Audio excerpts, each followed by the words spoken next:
Hello, Eric. Hi. It's And, George. hi, George. You are talking, it looks like a Kodak camera there. It is. You're right. Very good. Long Um, time no see, George. indeed, indeed. Maybe a long time no see such camera. That Kodak. That camera. I used that camera because it was the camera that was current and being produced around the time that my father was a kid in the early 1930s. And Mhm. so it's a camera that I think of as being something that might have captured things that he saw, things that he fell in love with as a child. Um, and I have one sitting in my bookcase here. And sometimes I think about using it and taking it to where he grew up in Montana and making photographs that might reflect the things that he saw as a child. So it's very Do you- poetic. yeah. Does it take a known film size that you can still get? 620. That is still respooled, I think, from 120. Exactly. Exactly. I've shot a couple of rolls with it, and what little I know about medium format has not gotten in the way of it making some decent pictures. Andy, how are you? I'm great. Good to see you. Hey Good Tim, to see how are you? you. Yeah. Looks like Thank LA you has for been coming. good. Looks like what? LA has been good. It was fun. It was great. Yeah, yeah. Yeah, there's Tim. Um, Tim is here. It is 6:34, so we might as well get underway. We have a few people who are lined up in the waiting room and coming in. My name is George Slade. I'm the host of Photobook Banter. Today is Wednesday, May 21st, 2025. It's my brother Andrew's birthday, so happy birthday, Andrew. Um, it's a real pleasure to have you all joining us. See some familiar faces and some new additions. Tim Carpenter is with us. Uh, Tim is joining us from Park Slope. Uh, Tim is a native Illinoisian. How do we say the metonym of Illinois? You say Illini. Uh, Illini. You're a native Illini, yeah. born in 1968, and it's coming to us from Park Slope, which is. Do you think of it as your second home or as your first home? Oh, well, I live in New York and I pay taxes here. So, but I spend, like a significant amount of time still in Illinois. So yeah, I Right. live here. Yeah. But Fayette County is your home ground, your home territory.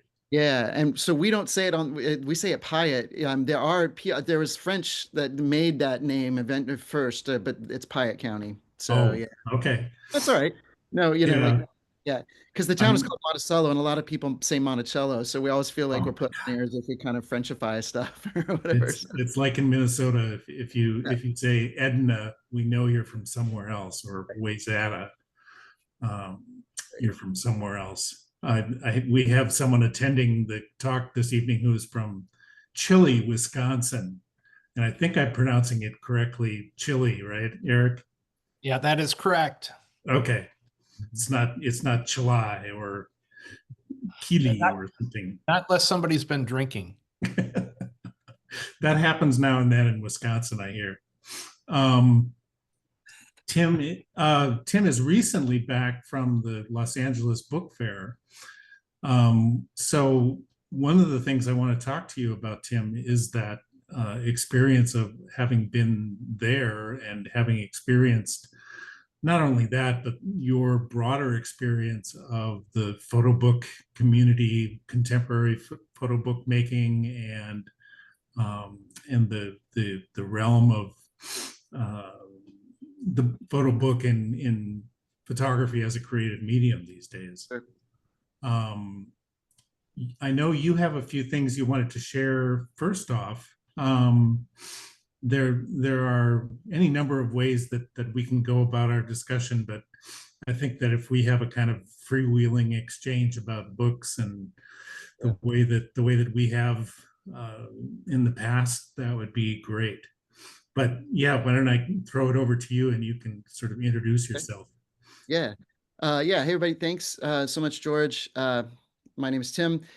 Yeah, I think I'm just going to jump right into it and have you ask questions. But I have been on both sides. I've been a publisher. I've been published by a few different places. I do go to a lot of stuff, a lot of the events. I'm really interested in the business side of it, as well as the creative side of it, which really kind of end up being the same thing with a small group. But so anyway, I'm just I'm pretty deep into the photo book thing from all angles. So but anyway, I'm just going to share a few slides. I kind of whittled down, like my big artist talk, which y'all don't want to see that. But like, oh, sharing is not turned on. Can I? Yeah. I will allow you to do that. Go for it. All right. Let's see. All right. Um,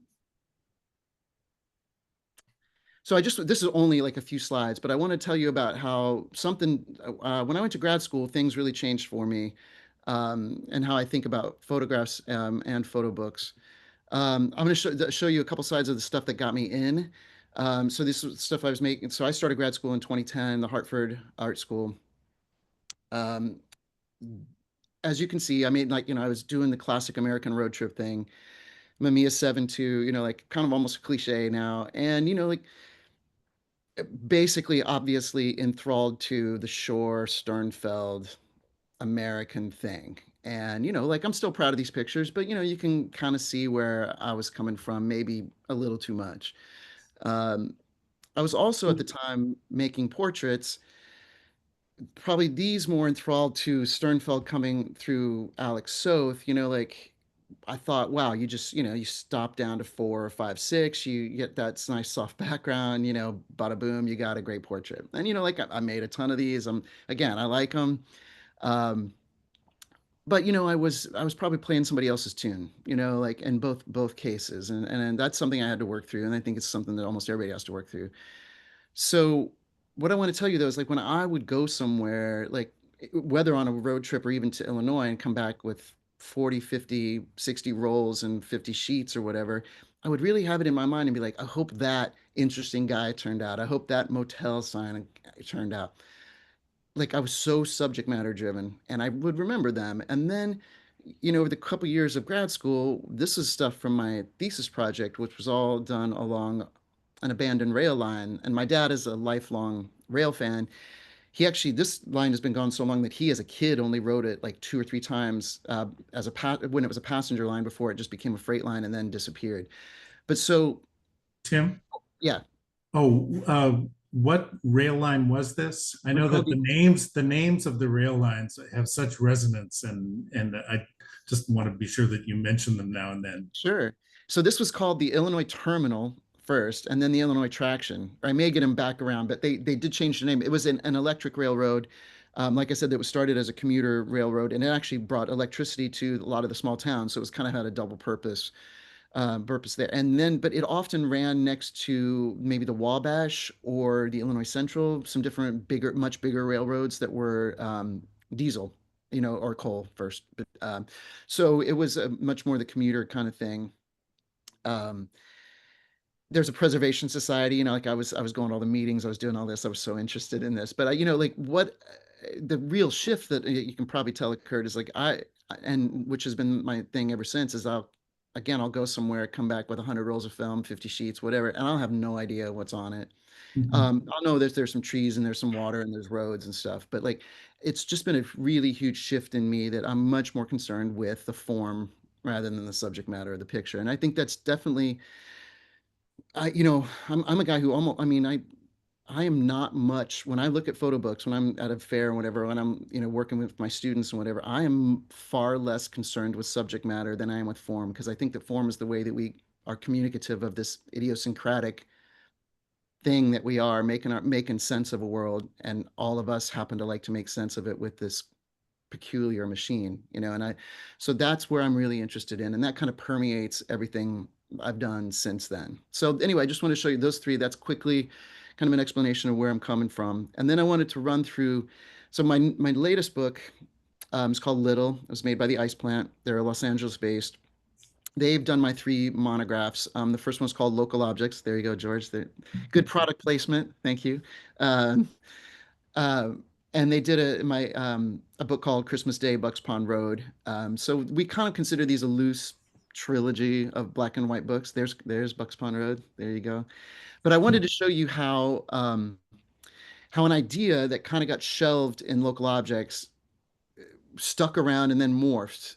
So this is what the cover looks like. I'm just going to show you. I'm not going to linger too much on the pictures themselves. Everything's on my website. If you know have any desire to see it all. But like when this was a big group of, like, let's say, it was probably a couple hundred pictures. Brad Zeller, your compadre up there, looked through it and he liked it and he's like, I don't have any edits. He's like, he's like, this is like 1,000 lonely walks home when I was a kid. And I was like, that was the little Zen Quan that kind of I just needed to clarify. That was already nascent in my head, probably something like that. But what that gave me was two things immediately. It was said, well, that means there's got to be a circularity to it. And so I started to look amongst my contact sheets and amongst the work prints I'd made for there's instances in the book where you're clearly just moments, the exposures were made just moments apart and you're moving through the world. There's also times, like, for example, this picture I think either appears 3 or 4 times in the book in different seasons and clearly different seasons. So I wanted to give it an overarching temporality, but also a movement, a spatial movement thing. And so I've said, okay, well, good. Those are 2 things that this book could be structured on. And then as I got into it, the third thing I started to structure it on was not quite as obvious, but like I decided when he said teenager, I was like, well, what does that also mean? Like what at point in your life, what are you thinking about? What are you not thinking about? And I came on this idea, like not thinking about or wondering about symbols and signs and things that portend of other things. And so I'm going to show you what I got rid of in Local Objects here in a second. So you see another kind of like, movement. Um, this is what I got rid of. I'll show you in a few slides of this, but like tire swings, like tackling dummies, like things that I wanted to keep the book away from meanings that were out in the world because of these things being symbolic, especially them being symbolic of childhood potentially. So playground equipment, got all that out, skateboard stuff, all cars, bikes, all that kind of stuff. And then especially, I had a lot of this, like the left is just a pep rally sign, right, for the town's football team in the fall. And then of course, anything around 4th of July, Labor Day, Memorial Day, all that kind of stuff with any American iconography, that all had to go. But I thought, still nonetheless, I think symbols and signs are kind of interesting. And could that be something else later, whether it was these pictures or not? And it turned out to be not these pictures, but I just wanted to kind of tell you what it was going on in my head for several years until I made Little. So I'll show you the cover, and I'm going to pop out of this to get in a PDF. But I came across this not terribly long ago from Proust, where he said, the inner book of unknown signs, reading them becomes one of those acts of creation in which nobody can take our place. And I mentioned idiosyncrasy before, like the only things that come from ourselves are those we draw out of the obscurity within us, which can never be known by other people. And you can probably see that maps back to what I was telling you is like, I really think that it's the form in the picture that kind of gets me as a maker and me as a viewer to that place where I'm experiencing that obscurity. So I'm going to grab this other thing real quick here. I have it open, I think. I'm doing good. I did have it open. One of the key positions that you shared with me or have shared with me, Tim, is a comparison with Wallace Stevens. Yep. Wallace Stevens making sense of the world with poetry, and your notion is that you are making sense of the world with photography. Oh, absolutely. Like I think one of the things that is certainly the case with Stevens is that he was always gauging the distance between himself and the world with a poem. And the way we are as creatures, sometimes, we feel kind of connected with the world. Like that's really awesome, kind of fleeting. Oftentimes we feel a little further away. Sometimes we feel quite far away. And I think it was just Stevens's You know, one commentator whose name I'm going to not remember at the moment, but she said, you know, every poem for Stevens was a little treaty, but not a final armistice with the world. Like, and I like that, you know, and you're plotting your points. And I do think that, you know, when we make a photograph, we're plotting those points somewhere between us and the world. We're entangled with that world to whatever degree. But so I wanted to show you again. I won't linger long on here, but this is what little looks like. Um, so I became what the morphing of that stuff about signs became. I thought I wanted to try to, as I got more into literary theory, and I started literary theory and language theory, and I was interested in signs that don't appear to lead anywhere, that actually don't portend of anything. You know, and part of that has to do with the way we are creature. We, you know, when we see something that appears formed or that we form, we kind of have an idea that it leads to something. And so, you know, in a little bit of theory language, what one would say is that I was finding signifiers that had no signified. You know, they're not really they're nothing there. And this was I'm going to show you a picture here in a second. A lot of this came by walking around with my nephew, and I'm sure you've had this with your own kids, nephews, nieces, any kid, where you know, like, Timmy, what does that mean? Timmy, why is that? Why is that? And you know, like, you know, you may have some good answers sometimes, but most of the time it's like it's nothing, you know. And I was so interested in this sense making of what we find, what we come across, and how we shape and make things. You know, and we are creatures who kind of need to find meaning in things. And I'm really interested in not finding, you know, meaning in things and just letting them kind of stop right there. Um, so you see stuff like this.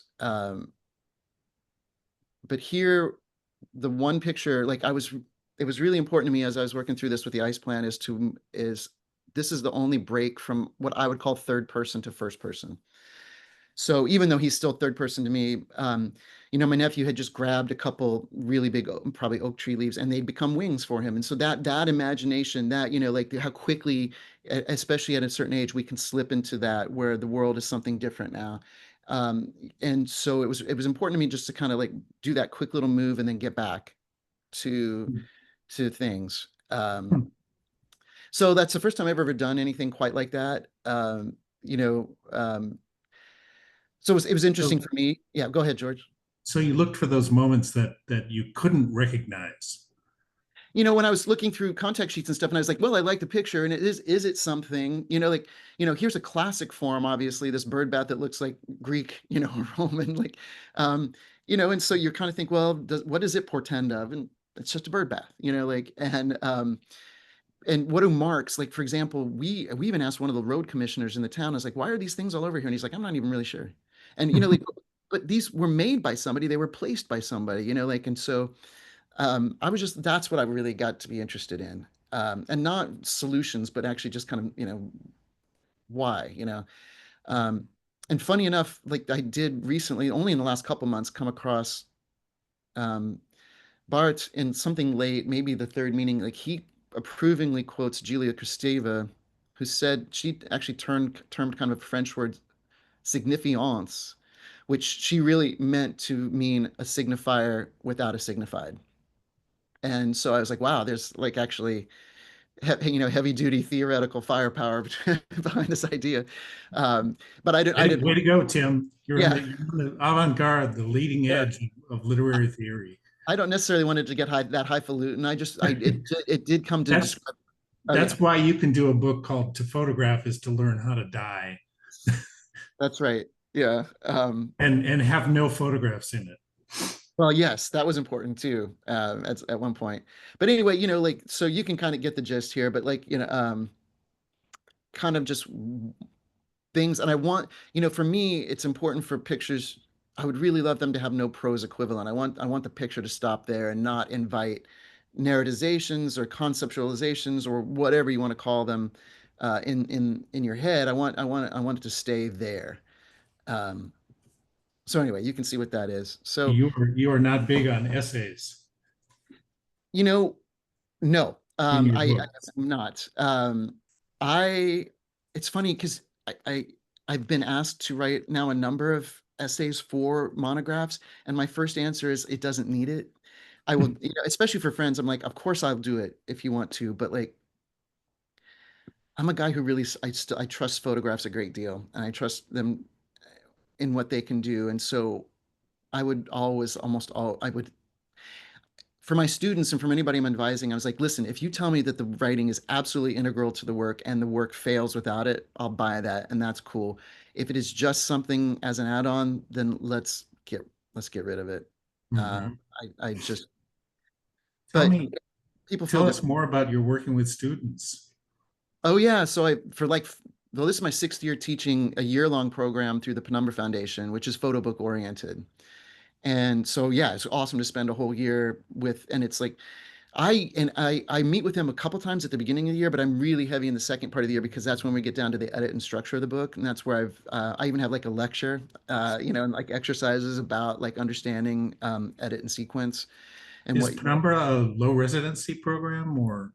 So it is just a year, and it is so yeah, it's online. Yeah, we have a couple in-person meetings, but it's an online thing. Um, Mhm. and then that part of it was really interesting. Like Penumbra, we liked it, and so Penumbra asked me to spin off a class. So I do like occasionally 3 times a year. I do like 4 consecutive Tuesdays or 4 Wednesdays. I'll do a class just about edit and structure the photo book. Mhm. And I do a lot of portfolio reviews and stuff, which are obviously much just sort of shorter. Are you finding that it's teachable? That I am, and I'm going to tell you something. I think, my dad being an engineer and not a train engineer, by the way, sometimes when I give the background of like trains, I think his sort of systematic and practical approach to things is definitely part of me. And so I have found ways, and I hope, I think I found ways that are structured and practical at way that can uncover the idiosyncrasy. And so not there's not a plan or anything like that. It's a plan to get at your weirdness is what my plan is. It's like Mhm. there's a way of looking at it. And I also did like I kind of spun part of it off into a writing webinar I did for Filter a while back. So there's like I'm doing these different parts of it. Mhm. But working through my own books, and being on the publishing side, like I'll tell you one quick little thing since I was mentioning some of those people. I studied with Alec, with Doug Dubois, Justine Curlin, great portrait photographers, like a lot of them. And I always felt frustrated because even in critiques, people would be like, well, I like the body language, I like the look, I like whatever. And I'm like, I don't know what to do with that. Mhm. I separately, actually, even before grad school, I took one of those 2 weekend courses at ICP with Andrea Modica. And she was like, class. And she's like, look how the shoulders hit the background. Look how this depth of field is sharp. Look how this background is well described. It's sharp. It was shot at 8, whatever. Look how this background, as I was describing, look where the feet hit against this. Look where, and I was like, this finally is Mhm. actionable. Now I understand. And I was like, I'm like, from then on, I wanted to be the actionable guy. I don't want to just say I like or don't like something. I want to say, here's some reasons why I think this may be working for what you want to do, and here's some reasons why this beautiful picture may not be doing what I think you want to do with this book or Yeah. this project.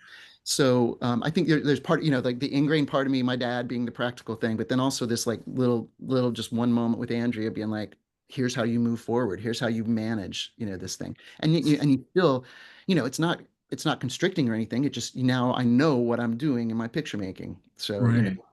Well, I love that notion of uncovering the student's weirdness. oh, listen, that's my home run. If we can get to, what is the thing that they're trying to get out of them that is different from everyone else. And there's always that. There is always that because we're all different. I had one kid, like there's also pro bono mentoring through image threads. This one kid who became eventually a Penumbra student, the first time we met, he's like, I have crippling anxiety sometimes. He's like, I barely made it through high school. I know I'm never going to get to go to college. I'm not going to make it through college, so I know I can't get an MFA. And I was like, dude, we have just got your superpower. We're gonna use those things that you think are negatives because those are why you're making some really cool pictures. We're gonna think through that and think what it means in pictures. And Mhm. I think it massively relieved him, like that, Yeah. all right, this is me and this is why I make these pictures and this is what we're gonna max it out. But Do you if I think can it help, plays? I'm sorry, go ahead. no, I listen, my home run is isolating the idiosyncrasy of the person and how that idiosyncrasy manifests in everybody's absolutely original way of making pictures.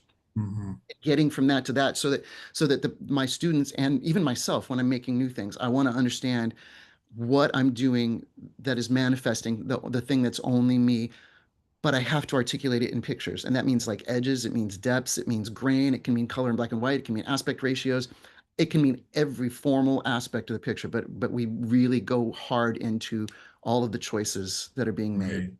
Well, by extension, do you think that contemporary photo book publishers are going for the weirdness, or are they going for safety? I think there's probably a mix of that. And I think that getting an essay from somebody famous is the safe part. Like, honestly, like if you, you can say an essay by whatever, that kind of tempers it. I think almost everybody that I know that I spend time with, they want to find something that they've Publishers. not that they've not seen before, and something. Now, I Well, you've worked with some really interesting contemporary publishers. I mean, the Ice Plant, Tis Books, Deadbeat Club. Not everyone has heard of these. right, And they are huge in the little world in which they're we huge in the little world, right? in the Yeah, little world that we play around in. yeah, And so there's this whole microsystem, little ecosystem that we are dealing with. And I feel sometimes like weirdness is the goal. Finding weirdness is the goal. I mean, like setting up, a stake in the wilderness, and saying, this is where we stand now. yeah. Do you know, like for these names you're mentioning, and I've also done a book with Chris Graves projects. I just did one with Smog Press out of And so LA. on. Mhm. 350 to 500 books is a home run. That is amazing, and that gets you Selling enough that money, many. right? And then you can make more. 750 is awesome. Like, you know, and so no, we got to realize that like that these are not levels where we need to appeal to everyone. Like if we can do something kind of weird that helps another human being understand stuff, there is that niche. And like we're getting good at marketing these things, we're getting good at knowing who's interested in these kind of things, and what kind of retail shops they're going to, what kind of fairs they're going to, what online resources they're looking at. So that's part of the marketing, is like, well, if we're Well, I, going to I know you've used the word elastic to talk about the photo book market. I don't know if that comes from a broader economic background, but I thought that was an unusual and interesting term worth opening up a little bit. Yeah, so believe it or not, I have a business undergrad from the University of Illinois, so plenty of econ in there. So yeah, if anybody like a market that's considered elastic or inelastic, but I do still think that the photo book market is elastic, in that I don't like, if there are more good books, there's not going to be cannibalization among them. The people, the audience is going to buy those good books. Um, Now, of course, some people have a budget, whatever. That's true, but I don't think we're anywhere near a point where we're at diminishing returns with more good books. So I feel like, Mhm. yeah, that we're at a really good place still. And when you go to these book fairs and you see the throngs of people there, and George, I told the LA Art Book Fair, I think when everybody heard sales were like 85-90% of what could be. Like, so there's a little low, but like everybody's plenty happy. So. Mhm. We had the wonderful experience of a few weeks, or I guess it's months ago now, of having our own little Minneapolis book fair, and we were able to draw from East Coast and West Coast, and it was really fun to be in the midst of our little ecosystem, and to be experiencing the voices and the faces and the energies of all of the people who we come to know, in this sort of distanced Yeah. form. I mean, it was great to meet you and to see the energy that underlies photographs and books that are very quiet. Yeah. I think of your books as being, almost overwhelmingly quiet, you know, and I loved having the chance to talk to you and hear your energy come out and hear what drives you, because there's obviously a lot of thought and impetus behind the image making. Yeah. No, absolutely. I mean, I take that as a great compliment. Overwhelming quietness sounds just fine to me. Thank you. But it was, like Deadbeat Club came in to Minneapolis, and Charlie Simakaitis came up from Chicago and kind of repped the TIS books, and I was there with the Ice Plant books, and Nathan Pierce came up from Southern, and Jason Vaughn, and like so, it was. I told you this earlier, but I tell everybody, it's like Brad Zeller has built up such goodwill among all of us that when he says, "I'm doing this thing," we go.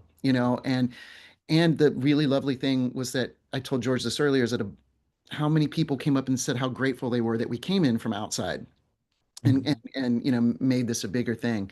So it was super fun. And with a smaller book fair, you get just much more time to talk, and people get much more time to look. And so we really talk through things. And so that was really great. I Um, think at one point you referred to it as nerd heaven, I think it's nerd heaven. Yeah, that like, yeah, and photo book nerd heaven. oh, the LA Art Book Fair, and then just 3 or 4 weeks ago was the APAD And thing, which, Chico. yeah, well, Chico too. That's my ultimate nerd heaven. That's just like the best because it is physically heaven. Like it's really that part of the world. Mhm. But but there was the APAD fair, which is really mostly a gallery fair, but they have a pretty substantial book fair along with it. So you're seeing these Yeah. people that you don't get to see very often and getting to have some good conversations and see what they're doing. And Well, yeah, I want to open up the conversation here in a moment to questions from the listeners, but I did want to just observe this wonderful thing that I learned about you or realized is that all of your camera gear is in Illinois. I that's mean, right. I don't know if this is entirely true, but someone put that thought in my head. Like, Tim only works in Piatt County. Did I It's say that true. right? Yeah, the Piatt County. Yeah, Okay. I have a shocking admission to make. About a year, well, last Christmas I treated myself to a Fuji GFX, so I now own a digital camera, and it does stay with me here. But Truth is out. the film cameras are still my parents. It's not the house I grew up in because my we moved around because my dad was in the Air Force, but there's a bedroom in the basement that is mine, and there's also a second fridge down there that's like meat and beer and film. So they've all the 4x5 and a bunch of rolls like forever have been frozen, or refrigerated, and it's always just been easier for me to leave those bigger film cameras there. And yeah, I was only shooting there, so Mhm. I got into a really good pattern. I'd go there for 2 to 3 weeks, come back with all that film, work in New York City to make money, work through the film, think about it, and then, another month, 6 week, well, at least a couple months would pass by, and then I'd be like, all right, go back again, and that was just kept doing that, and that was the Mhm. pattern. So Mhm. I found that like I cannot be like an evening and weekend photographer. Like it's too stressful. So I need to have those times there. So if it rains a few days, no big deal. And if there's family stuff, no big deal. Like there'll be one day when the light is everything's great. I'm in a good mood, get a lot, and so it's comfortable. It's amenable. I get to spend time with the family. I get to walk around. They're not kids anymore, unfortunately. But I got to take the long walks with kids and make the, pictures the, that the way. feeling of Christmas Day, Bucks Pond Road. I love the feeling of that book just because it follows its title so precisely. I mean, the idea of wandering around on a day that has this nominal importance, Right. and all you can see or feel in the photographs is this kind of mundanity of the place where you are, the mundanity and glory, at the Yeah. same time. I think that relates to something we've talked about as the tangled moment of perception and the embodiment of where you're at when pictures are made. And this is in my bigger artist talk because I do talk about this, like everyone else in the whole planet, but like everyone else on this call, there was a time when, well, specifically somebody had to leave, and I didn't realize until too late that I didn't want him to leave, and so there was the loss, but also I was doubly mad at myself because I didn't see it coming, and I thought I could have managed the loss, and so like I was off kilter, and I was making pictures for like probably 18 months that I just was like having a hard time understanding. Hmm. But I was like, I don't know what else to do. I got to keep making pictures. and that those pictures came from that time, from one day in that time. And I don't think I could make pictures the same way. They're just the distances seem wrong to me. Everything seems a little wrong. That's where I was Mhm. in relation Sure. to, that's a body that was not quite in sync with everything that I thought I'd been in sync with before. So, Right. it was an off-kilter kind of thing that was, like I said, it manifests because this machine travels with our bodies. It manifests when the body, when you're happy and your body is big, when you're drawn in. We were talking about differences in temperature. When your fingers are freezing, there's certain pictures you can't make, or you won't make. And when you're the sun, when you're getting a sunburn, like all of this like feeds into this thing that's with us, like that we Right. are with Right. it. And anyway, I'm going on, but like, these are very specific pictures made during a time when I felt less in control of the picture making. But then once I kind of cleared from that time, I was able to look back on it and be like, okay, I see there was something going on there. Yeah. Yeah. No, it's lovely to have a book to represent a cross section of time. Right. Yeah. All right. Well, love to have any thoughts from people who are listening in. Feel free to unmute yourself. I'm not going to insist that you raise your hand. Just chime in. I know we have at least one or two people who are always very curious. So I'm looking at Robert and looking at Andy and looking at Eric, um, but no pressure. Tim, I'm curious, when you talked about that shift from, influence to suddenly kind of finding your own way, was there a particular picture or two where you realized that this is uniquely your own? This is no longer, um, because I have pictures like that where it was like the beginning of a whole new way of working and thinking. That's a really good question. And, maybe if I look back, I can't identify one or the other. Sure. But so, Andy, we went to the same grad school. So, the one thing that I kind of made a decision right away is I wish all that stuff, the color stuff you saw was actually chromes shot on the Mamiya. And I decided, and Robert Lyons, the guy who runs it, said he wanted me to be able to do the entire thing. And so obviously I didn't know how to do all that color stuff. So I switched to black and white because I knew how to develop it, knew how to print it. And I think that shift had a lot to do with it. And also I made a decision that I was only going to work in one place, and I still made portraits and everything, but just that choice of doing the rail line, suddenly that the subject matter choice is made. It's I got to do that now. I got to figure it out. So I bet there's one or two, and that's a really good question. There must be, back in whatever edits I did, but there is some inflection point where it just kind of got into being a different thing. Yeah. Yeah, I mean, I had a similar transformation where it was kind of like also switching from color to black and white, but it wasn't so simple. It was also just like um, making pictures that I didn't quite understand, but I was drawn to make, and then just continuing to follow that thread a little bit, and then maybe another one or two would follow, and it was like, okay, and just kind of lean into that unknowing. Um, But it seems Sure. like maybe Robert's really good at bringing that out in people. I don't know. But I think so. Yeah, I'd never had a critique until I went to grad school. yeah, So like so also the constant pressure, between the big formal critiques, but also there was three other New Yorkers, um, Nelson Chan, Jay Carrier, and Carl Woolley, who became part of TIS. They all lived, so we were meeting, and I'd never had so much constant pressure on my pictures to be producing and thinking and moving them forward. So that was certainly a huge shift too, because people are like, hey, what about this picture, you're not thinking about it, and I'm like, so that helped, for mhm, sure. yeah, great. Thanks. Yeah, sure.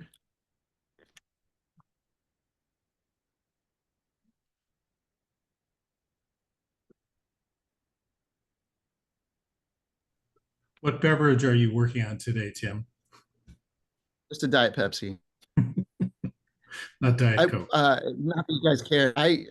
When I was a fat kid, and when I hit 19 and I went to college, like with all of the beer and the free, unlimited food, uh, I got like really big. And so like my second semester, I decided to lose a lot of weight, and I did. And big shift was to shift to diet sodas. And so still like it's maybe my, whatever the metaphor is, my crutch or whatever. Like I drink a lot of diet soda. I'm Do kind of you, known for that. when you go to Illinois, do you have I don't mean to be facetious about this, but do you feel as though your diet, so to speak, changes? I mean, literal or figurative diet, when you're in that location. Well, yeah, because like all the cultural stimulus that's here in New York City that I take full advantage of. Like I really like kind of strange avant-garde like jazz and classical music, and it's here. It gets performed. I go to that stuff. I go to movies. When I go to Illinois, yeah, I just hanging with family, and we'll watch some television and stuff. But like, I consider myself to be in a fully different mode, for sure. Yeah, and because I actually have a small little digital that I'll keep in my pocket, but I really consider picture making to be something I set time aside for and that I do. And so it's not really part of my everyday life here in New York. And like I said, I'm really trying to keep myself afloat by earning money here and working through pictures that I've made in Illinois and thinking about them. But so I do, yeah, yeah. I mean, I'm in different mindsets for sure, Mhm. for sure. Yeah. Yeah. Tim, what do you think helps you find the space to think in Illinois? Is it partly that you're back in your childhood home?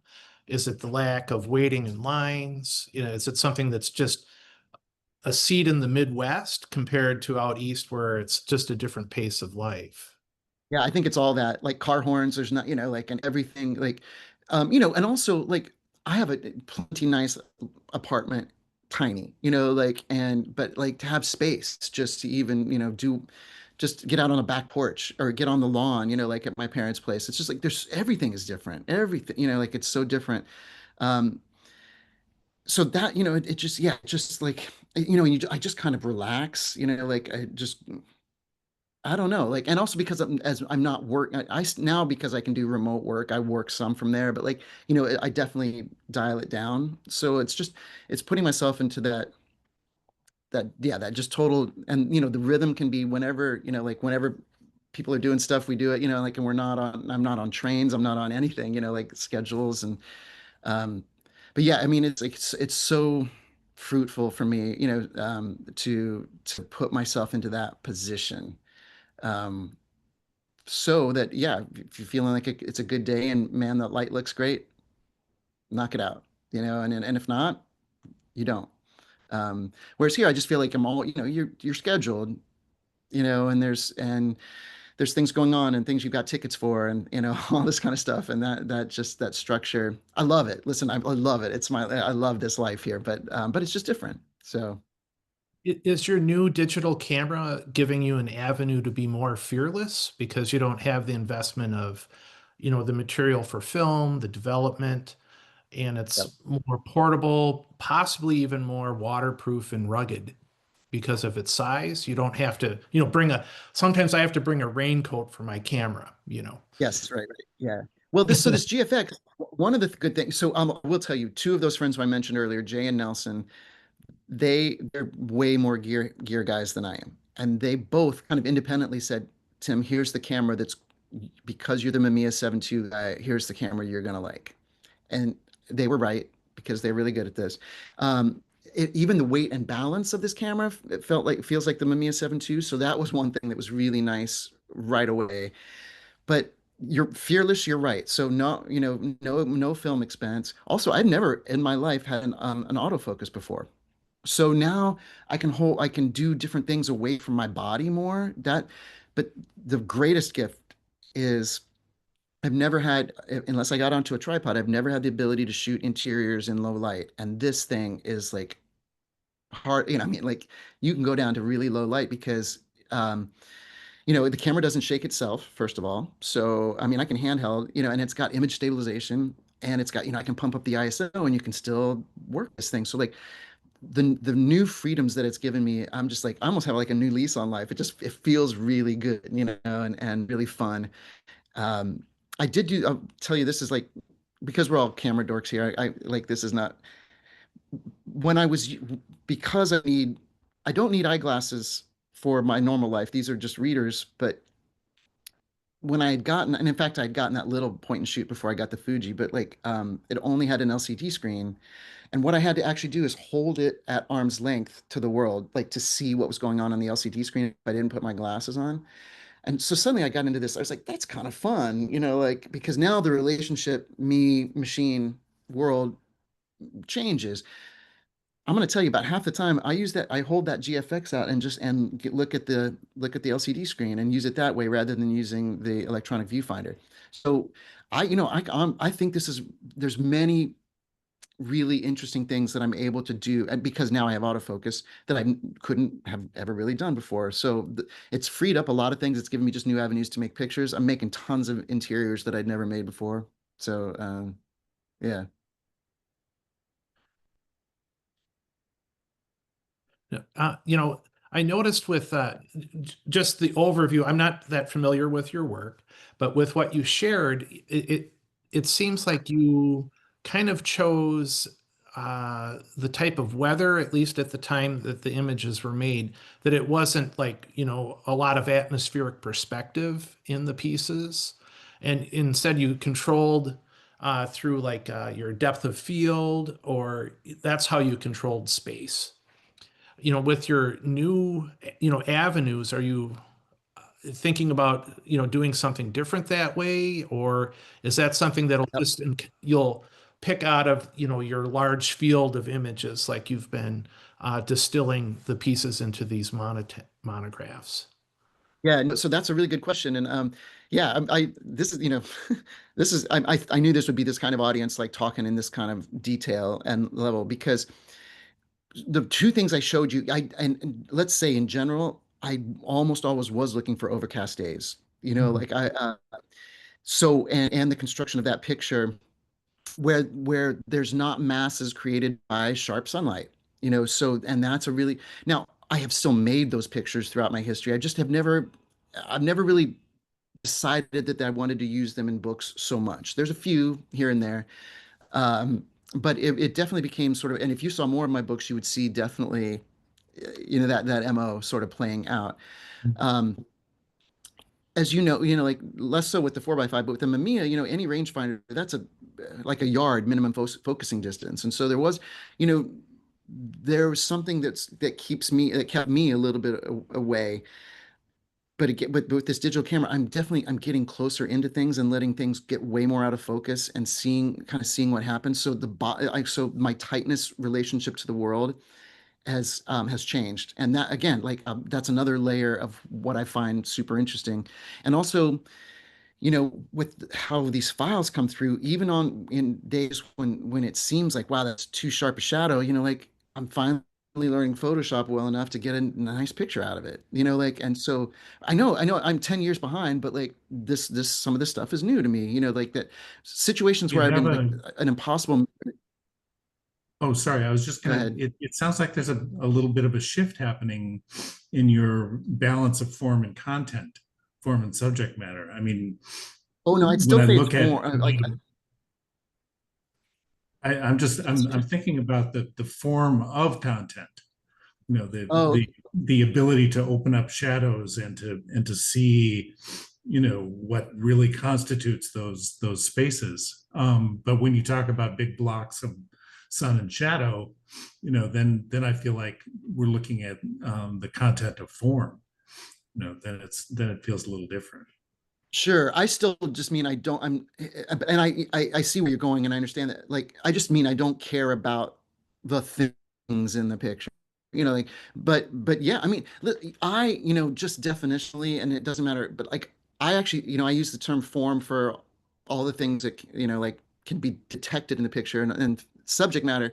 But I use the word content to mean those things all together. The content of the picture is the form plus the subject matter, just in my like semantics. So what you're getting at using that word, of course, I mean, like if I'm going to stake my ground on form, the content of my pictures is changing because my formal things are changing. And like, and Wallace Stevens actually, even I think there's one of his lines is, a change in form is a change in content. Absolutely, and that, like I tell people, it's like you could stand in front of a tree, just change your aperture, even you now, those are and do it 4 or 5 times. Those are substantially different photographs. Like same damn thing. Let's say the light's consistent, but a change in form is a change in content, and for sure. Yeah. But distance, edges, what's in focus, what's out, like, are there elements of the picture that literally you wonder if your nose is up against, or not, or what, or are things more resolved out in the edge? What are the edges like? Are the edges fragmentary and chaotic? Are like the Stephen Shore thing is like, is the picture sort of going out against the world, and we know that it's a shard or a fragment of the world, or does the picture work in this way and it's almost like a cohesive world? I mean, this is all super important to me, to thinking about like how, and all of this is what your different choices of machine allow you to do, how close you can get in, what kind of light you can use or can't use, all that kind of stuff. I think this is all tied together. I was going to ask you a quick question about your new book from Smog, the skateboarding book, just to kind of twist the narrative here a little bit. Well, the book itself is not a skateboarding book.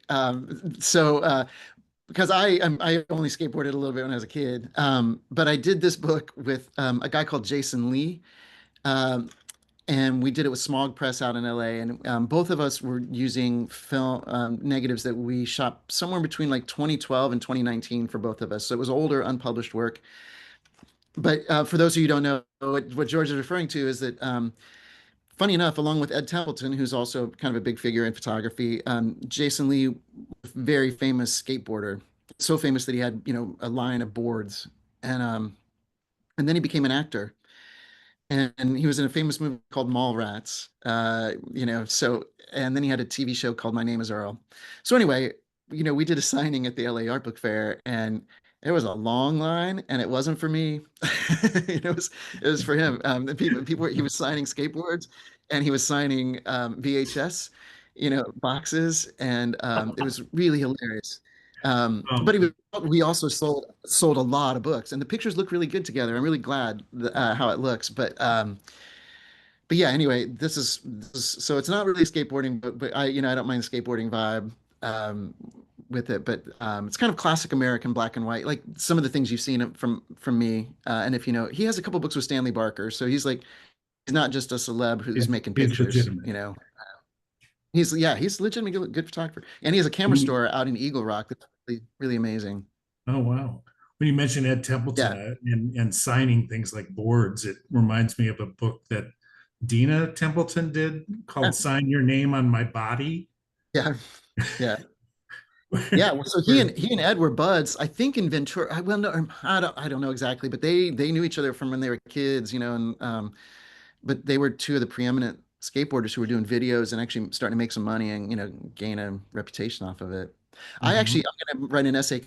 There's many skateboard photographers. I think the Venn diagram. I think the reason is that both of us, neither of us can change the world to our whims. Skateboarders have to figure out what am I going to make of these railings, these steps, this whatever, and they can't change it.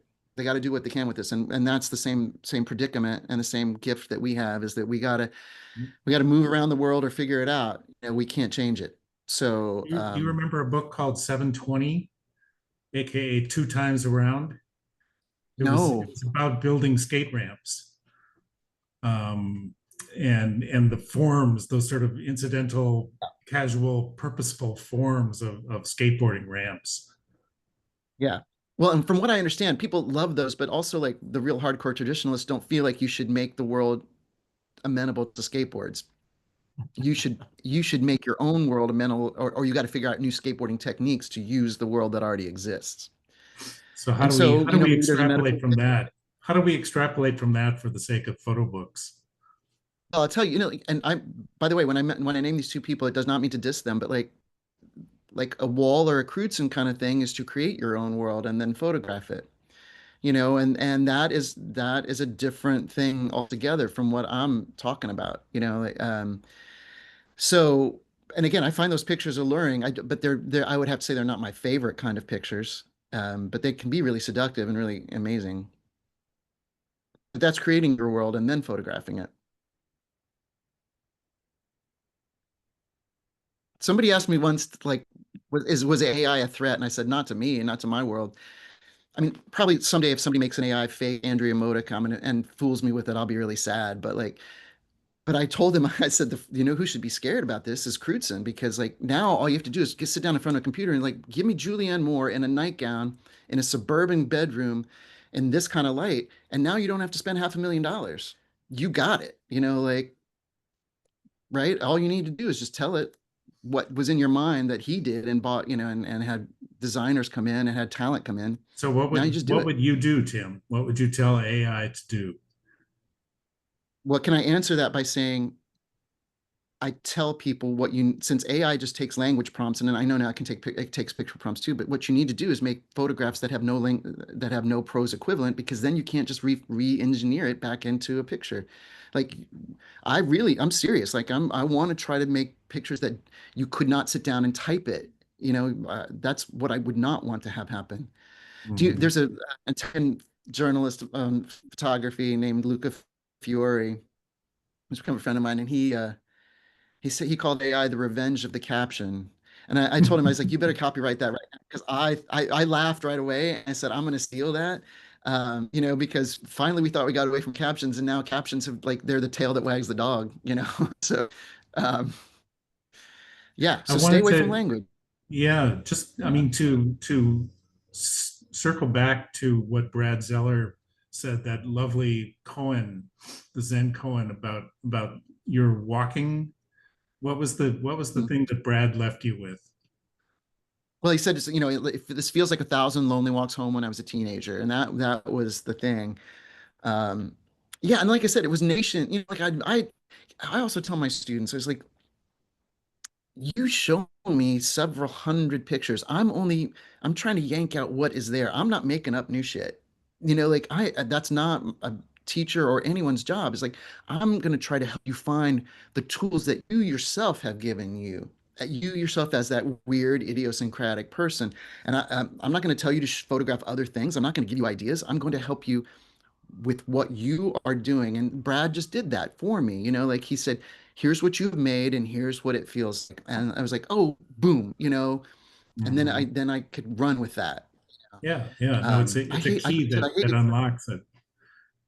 It's a key that when I go unlocks to a a door. critique. Yeah. But when I'm in a critique situation and somebody shows 40, 50 pictures, and if somebody says, you know what, I'd love to see pictures of your cat or your dad, I'm like, no, I shut it down. I'm like, this person has shown us what is of interest to them by presenting us with these prints, and this is what we're working with, and not where we think might be other interesting things to photograph. That I really I couldn't be more strongly opposed to that. I was like, we have to honor and respect each of us what we've made, and that's what we work with. Mhm. And that's where they're going to be interesting. That's where I think all the interest comes from, is things that people have Right. made over months and years, and have been brave enough to put in front of a crit group. Anyway, I get a So little. yeah, it's it's a horse to ride. Yes. Um, we are at 7:30. I don't want to hold people past their committed time. Is there one more question that I got nowhere to be, so you can. anyone wants to ask of Tim?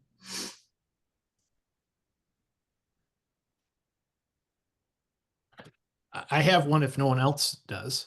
Go ahead, Eric. Uh, Tim, as you're approaching, learning this new tool, and it will give you feedback as you go along, and you'll work with inside the limitations to make those unique works your own. Are you finding, as you're, entering this new relationship with your camera, that is this camera the same type of visual perception field, the lens system that you're using? Is it similar to what you've used before, or is it similar to your own innate, you know, organic system, you know what I'm Yeah. saying? Do. And again, this is something I played out when I was thinking about the lens and everything. It's a little bit, so I have always used on the Mamiya, I used an 80, and on my 4x5, I use a 150. So, like normal. And I never use multiple lenses because I have to keep everything really simple. And it's not because I don't like them or wasn't interested. I just have to keep things very simple for myself. But and I always use Tri-X, and I would rate it, like the sheets for some reason and the rolls are the They're a little ISO is lower. different. Yeah, and so but I always I metered them same just to because Tri-X is so easy forgiving. I've always been simplifying things. So the lens I did get for this Fuji is a little wider, and I was worried. I'm going to tell you, I was, and it was enough to make me. But again, my buddies are like, I think you're going to take to it, and I really trust them because they're so into the gear. Um, so that was one thing. What was I'm forgetting the other thing, but that I mean, of course, that was the major consideration for me. And then I thought, well, if I don't take to it, I can just get a lens that's closer to normal because they had another one that was that way. But there was another part of your question that I want to Well, address, and because you'll be playing with a different compression of space, yeah, which if you're working with formal concern, yeah, as far as how things are built in the picture, it'll be interesting to see, um, how you'll work within the limitations that are inside sure. the optical system and capture system. Yeah, because well, I've never had an immediate feedback ever. I had if I was gone, it was it could have been weeks or months until I was seeing film, coming back from it. So the immediate feedback thing is really interesting, but also learning even how to have a workflow, which I never, I mean, I dealt with scans and stuff, but not like this. But no, I totally agree, and I'm, like trying to figure this out. It's like, well, you probably saw I like my photographs to be descriptive throughout space. So I try to be at 8, or 11 on really sun. So I really, and I'm this machine allows me to do that even more often in these lower light situations because I don't want to go down to again to kind of fade backgrounds. But I'm like again, as you mentioned, like the ability to just buzz a dozen shots, I can experiment and see and kind of lock that in ways that I've never been able to before. So that's So super fun. yeah, Yeah. in your, I keep it like a darkroom book of my thoughts as I start, working through things. Are you doing that now as you're making this transition? Talk, it's just for your own Yeah. um, record and track for Yeah. yourself. Do you So do I will things? tell you, I used to do that with film for sure, and when I was, and especially, like this transition is not unlike the one when I bought a 4x5, and That's a probably big even jump. less of a transition. Yeah, right. It's probably less of a transition. So I feel like I can manage it. I've probably got going so fast and doing other things. I have not kept a journal on the Fuji. It probably is a really good idea. I'm kind of just mentally, and then you could put some settings on the camera, and again, like obviously Well, people have been doing the this for so camera, long, the and I've never camera had the is so ability much, to like the camera is so much smarter than any of us, right? And too it's smart. it's accelerating your process in Yeah, ways that you might be a little resistant to for a while. resistant, no kidding. Like I'll accidentally hit a button, and I'm like, I got to go back to the manual to figure out what the fuck I did, and like undo it. Like I have no Right, idea. Like right, I'm right. completely lost. The Mamiya Well, never does that to you, like the view camera doesn't four or five tend to will do not that. do that to I you. know I know Eric works with a system in which the shutter is an extra large lens cap. Yeah, You take off and you count to 1000 and then you put it back on. right. So there's a variety of technology available to us. Tim, I really want to thank you so much for having spent the time with us for Photobook Banter. I hope everyone comes back next month. We will have Maria Sturm, whose book is You Don't Look Native. And it's about the Lumbee, who apparently President Trump really loves now. The Lumbee tribe in North Carolina. I love the Lumbee. They've always been good to me. Anyway, thank you all so much. Tim, once again, Take care, everybody. there will be a recording available within a week. Thanks so much. Bye. Bye.